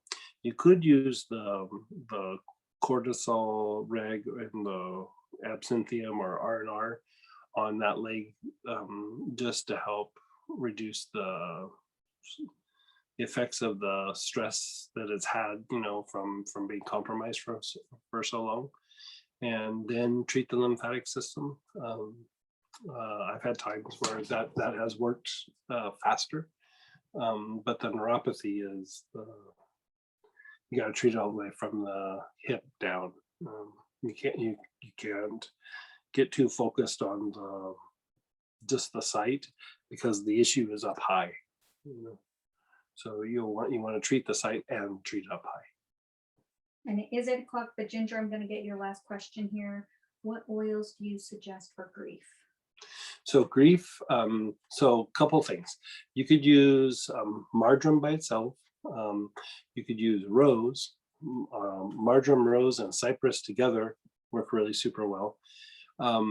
If there is like kind of long-standing grief where the person is having a hard time letting go of it, a couple of drops of lemon verbena in water taken daily until the grief resolves itself.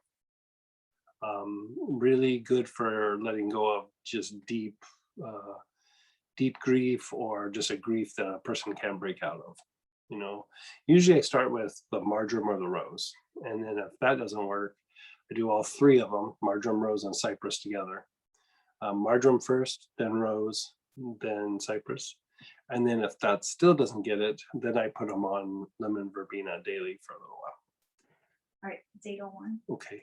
Okay, you guys, I need to get going. Boy, you guys had really good questions tonight and like always. And remember, Saturday is the free review class. We're gonna do allergies and some lower emotion, just real simple emotional things like anger and frustration, things like that. And some other things. And if you can't make it, then, you know, reach out and we'll get you the recording. You know, it's a free class. So hope to see you, and thanks for joining us, and love you guys, and I'll talk to you sometime very soon. Thanks, Greg and Thank Sam. you. Hey, Bye, take care. guys. Thank you Take care. both. Good Bye, night. Sam. Bye, Greg. Thank you. Take care.